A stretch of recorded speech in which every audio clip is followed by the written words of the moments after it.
Hello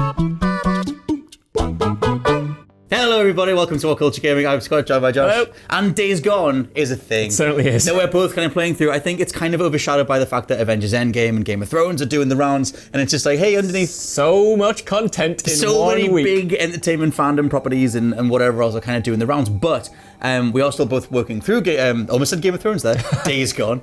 And so I kind of want to just get your general thoughts on it, because Josh is kind of putting the review together, putting the different bits of footage and stuff together. Yes. And I've only played a couple of hours, but we made this video to talk about where it sits in the sort of generation so far and Sony's rollout of amazing exclusives so far. Do you think that it breaks their current streak? Well, we talked about this briefly this morning, right? We did. It's a bit of a leading question, It is a little bit. It kind of does. Days Gone, from what I've played so far, I've put in about just over 10 hours into it over the weekend. I'm not far on the story because I've been doing a lot of the side content, but it's certainly not as good as like the Horizon Zero Dawn or Uncharted 4 or, you know, like The Last of Us. any of them, or, really. what was the most recent one that they did? Spidey, I think? Spidey, stuff like that. God of War, it's not on that level, but I don't think it deserves quite the kicking it's received, because it still is a good game in my opinion. I know you like it less than I do, Scott. I wish I liked it more. Because like I said, I've only put about it's going to be about 2 hours ish. Okay. And I really like the things that it's going for. I actually quite like the tone that's been getting like thrown around online as just being this kind of, because obviously the clip that went viral or whatever is the one thing where Deacon's getting married to his wife, and she's like, hey, I hope you ride me as much as you ride your bike, and everyone went, oh dear Lord, do you have to? Yes. But then in the wider context of apparently that being a thing that bikers say to one another, it's biker culture thing. Regardless of all that, I think that the tone that they're going for is this kind of like angsty, like Deacon St. John, which again, that name doesn't belong here. It's ridiculous. That's a Saints Row name. Well, compared to like Booze Man, which is like pronounced so well in this game, it's like awesome. There's Deacon St. John, the guy that you're playing as, and there's Booze Man, Boozer, who's like his best friend. But they're going for this kind of like immature, like angsty, like Deacon's kind of like on the verge of insanity. Like he loses his wife at the beginning, as much as she gets helicoptered off to safety, and he's just left without her. And I think something close to 3 years passes. 2, I think. Yeah, right, 2. okay, it's 731 days, so whatever that is. Yes, so like, actually, 2 and a bit, whatever. And so whenever you start playing as him, he kind of has this like really aggressive like tonality. Whenever you come up against any enemy, he's like, yeah, go on. And I'm just like, whoa, like, okay, that's kind of something different. People are going to compare it to The Last of Us and how considered like Joel and stuff is. So initially, I really liked that opening. I quite liked that they were up for writing a character that was just so on the face of it fractured and kind of barely holding it together. But on the gameplay side is for me where it completely falls apart. I agree and disagree, because when it comes to like the characterization and the storyline itself, the storyline so far, 10 hours in, hasn't entirely gripped me. I've predicted a lot of what's happened so far, and like the overall story, I haven't seen much of it yet. Right. And it's the same kind of thing with the characterization, where the characters in general are sort of, the way they're portrayed aren't great, but I think the performances are, which is kind of strange. So I've still been drawn into the world of them, and I think they are strong in the way they sort of come across. Like you said, Deacon St. John has this thing where he's like, oh, yeah, come on, I'm gonna freaking kill you. Son of a... Words you can't say on YouTube. No, and a lot of people have been saying that doesn't work. Right. But I think it kind of does, because that Deacon St. John isn't the person who comes through in the cutscenes, really. But you do get glimpses of it when he's on his own. And when you are on your own for the majority of the time in this sort of zombie apocalypse, you can kind of see him like cracking and kind of like going feral and going a bit weird. Talks to himself a lot. Talks to himself a lot, which I think is kind of, it works. It puts you in that like sort of zone. And I think they kind of get the tone right. I wouldn't say it's immature like you said, but I think I'm only going immature in as much as in as much as you can marry like angsty to sort of like teenage mentalities and that kind of thing of just being like, oh, I'm so sick of this and whatever. I thought there's a level of like self-reflection or self-awareness that I think Joel has, where like we never really see Joel like lose it, other than when he needs to like tap into some rage to get Ellie back or whatever. But with Deacon, he's right on the cusp of just getting really annoyed gamer rage style at the next thing in his way.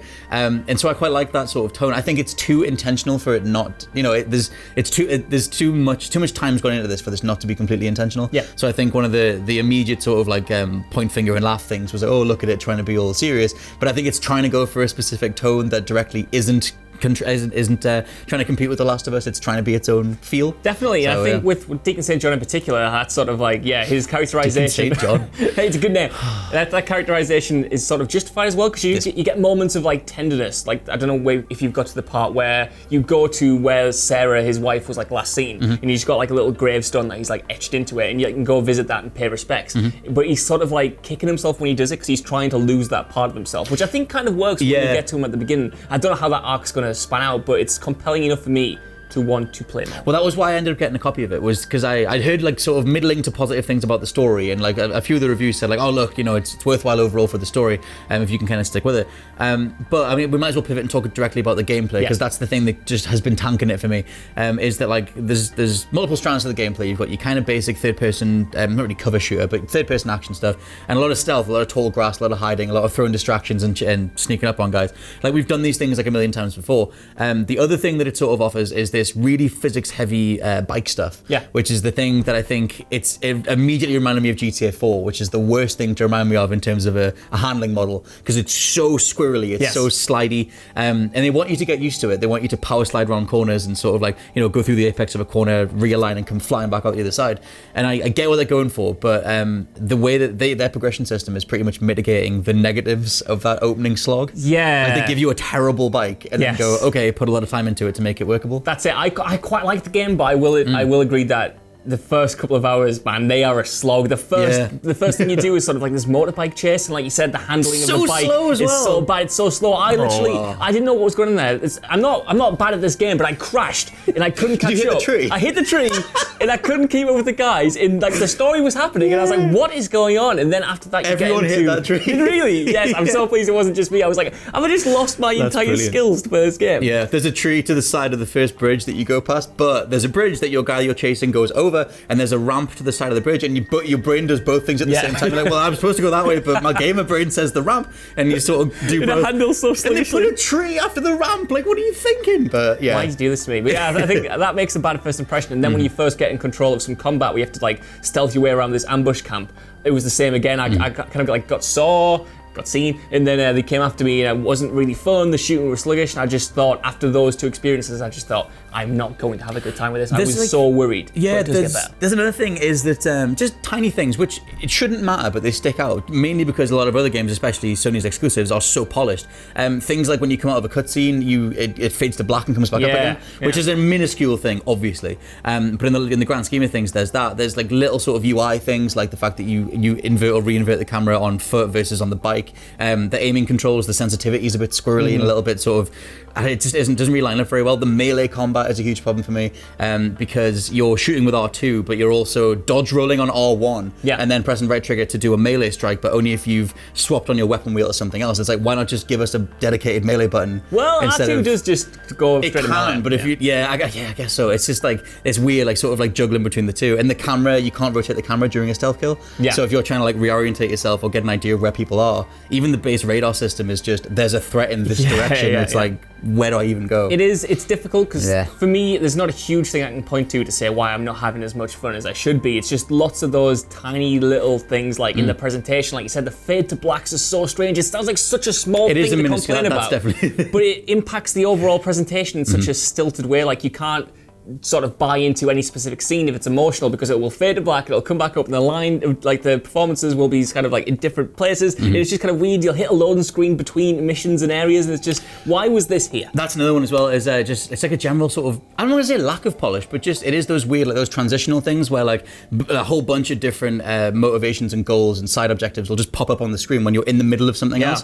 So if you've happened to have cleared, if you're, I don't know, you get engaged in some combat thing, and you'll be on the way to do something else, but if you take out a bunch of dudes, you'll be in the middle of a conversation saying one thing is done, it'll pop up saying, oh, your loyalty's gone up over here, and it'll pause and be like, oh, well, your level up's gone over here, oh, you've unlocked a new skill, do you want to try it now? It's like, no, give me a second to breathe in what the hell's even going on. I was trying to like do missions last night, and there was one that popped up, and I'd forgotten the context for it, and it's not because, it was just because like there's so much going on that it's easy to miss, and it's frustrating little things, like I don't want to have to leave a camp to get a phone call from the camp I was just in, to go back to the camp, to talk to the person, to get the mission to go back out of the camp. It's just, Things are made frustrating in ways that they shouldn't be. Yeah, there's also the fact that you have fuel to worry about, and you're like, which drain. You can get a power up for it. Oh, go on. No, finish. Okay, well, the fuel thing is a thing. You even driving to the objective from the safe camp is like 15-20% of your fuel. Yes. Sometimes. For me, it was anyway. And then your bike takes damage. Yeah. Even just like the game literally says like any jump that you do on this bike, when it lands, it's going to take damage, and it's like okay, but that makes me stick to the roads, which like I don't really want to do. So little things like that again get in the way of the traversal side of it. Now. But you say this is where I disagree, because those little things, especially when it comes to the bike, informs a gameplay loop that I genuinely can't stop playing. I've been doing Game of Thrones and Avengers content all morning, and I can't wait to go home and play Days Gone, because it's not the best game in the world, but the core gameplay loop for me is so satisfying. Like having to look after this bike, yeah, it eats up fuel, but I've found that when you're going around the map, if you're not fast traveling around places, you will go through like areas, urban areas, and go through like towns that have fuel, and it encourages you to get off, explore, get into sort of combat encounters with zombies, whether they're individuals or swarms or bandits, and then restock your bike and continue. The way the bike works for me, I'm kind of becoming attached to it. Well, I think that's definitely what they want. Yeah, But just that thing reminds me a lot of Red Dead, where it's just sort of like you have the bond to your horse, and it's like they want you to have a bond with this thing that you can't summon it to you, but you can only quick save if you need, like stuff like that. This is the thing, right? Go on. Because this is what I've been so conflicted about. Because I've been enjoying my time with this game, but I cannot get out of the back of my head that I kind of wish I was playing Red Dead Redemption 2, or weirdly enough, The Witcher 3, whilst I was playing it. Because Days Gone for me is a good game, but the things that you're doing in said game, it's the same things you've been doing in those two other ones. Well, that's, you know what I mean? Red Dead, especially with the way you're going into like this camp and sort of providing for them, and then going out on your own missions, and you'll come back and they'll comment like, "Whoa, Deacon, we haven't seen you in so long." Have you got any new ears? Yes, I've got 100 in my bag. I have a few thousand. I think, but that's the thing, is that I can't get around the fact that, I mean, give me one new thing that it does that another game hasn't done.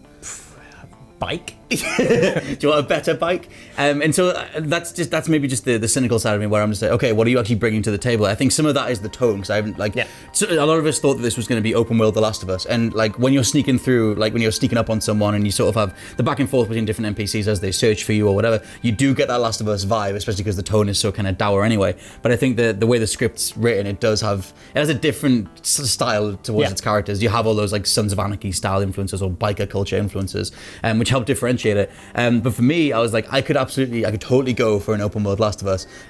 But parts of this kind of drag it down to like Ride to Hell, like just only in terms of the slowness of the chase and the general feel of the bike, and I'm not comfortable. It's not reliable, and maybe they want that to be the case, where Deacon is going from, but at this point you're joining him 2.5 years after, so I was like, maybe you want to start from somewhere and get to somewhere. I know they do kind of like explain it, because at the beginning, like, spoilers, your bike gets parted and you get like this literally the very crap. beginning, the exact like first time, but then you get this new bike that's a piece of crap, and you're supposed to like build it up, and it's not supposed to work, and it does break down, and it eats through fuel like a goddamn. And he does insult it to his credit. He has a big insult about it. About how it is a big old pile of crap. And it's just like, I guess that's their way of doing the Zelda or the Metroid style thing of like, you lost all your abilities, now you need to go back. And it's just like, it's just weird, because the tone that they're going for is this kind of like disparate, dour, like drawn out kind of tone. And I can go for that. And I think Last of Us nailed that wholeheartedly, but it's just, I don't know, for me, there wasn't anything that really grabbed me. And my thing is like, I'm just assuming the story's going to come together later. But if you compare it to the opening hours of God of War or Spidey or Uncharted 4 or whatever, like this requires a big investment for you to pay off later on, if it even does pay off later on. That's the thing, I'm 10 hours in, and the gameplay loop itself hasn't changed much. I'm still fighting enemies the same way. Like, it's fun, but I'm still doing the same thing with zombies, where I'm getting a group to follow me, then I'm hitting them, then I'm doing a roll, then I'm hitting them again, and then my stamina runs out, then I use my remaining bullets to sort of take them out. And to me, that is fun. That might not be fun to everyone else. For me, in the context of this game, it's like, you know when Mad Max really well contextualized its world? Yes. This doesn't do it that well, but I get the similar vibes, where I'm wanting to do these side activities because they feed into the overall lore in the world so well. They're not just kind of like, they are just copied and pasted activities, but they don't feel like them in the context of what you're actually doing and like the survival loop. It sort of works for me in a way that I assume it won't for everyone, but it's scratching an itch. That was the thing that I loved the most about Mad Max, was that you did feel like this wanderer in the middle of the desert, and I actually didn't mind fueling up his car. It was way more spaced out in that game. But like every haymaker, it was like you earned every bit of gear that you took back from a camp. You were really like overthrowing people and stuff. Whereas in this, it's like kind of these like arbitrary, like quite basic melee interactions, quite basic driving, quite basic shooting. And there's even a slow slow motion, like focus mode, so you can nail some headshots. I'm trying to not use that as much as possible. Really? Why? I don't know, because it seems so tacked on. Like a lot of the features and systems in this game, like the slow-mo, zoom-down aiming, just kind of feels like tacked on, and I don't know. It sort of breaks my immersion in a way that I didn't expect it to. Is it he has detective vision as well? Yeah. And even to the point where you click the stick on, you get the detective mode, and he's watching like a version of the person that ran down the hill. And yes. you're not Geralt. Like, and even he can't see like what was there before. But obviously those things are in place to sort of help you just. I mean, a lot of people, I assume, will just be able to just play it without overanalyzing it to that degree. It's very playable. Yeah. I think the thing that it nails is that it is quite accessible, and obviously because it's open world zombie game, everything just kind of clicks together in terms of the gameplay side of it. But like that only gets you so far. For me, it was like, okay, this bike feels like hell, and this like shooting is quite basic and whatever. So yeah, I guess we'll sort of check in again, mixing Days Gone in amongst all the other things that are happening. Finally, we're on the other side of both Endgame and Game of Thrones, so the rest of life can resume. But yes, let us know what you think down in the comments. Have you picked up Days Gone? Have you been pleasantly surprised by it? And how do you think it compares to the rest of Sony's other first-party stuff? For now, though, I've been Scott from WhatCulture.com. I've been Josh from WhatCulture.com. I'll catch you next time. Bye. Bye.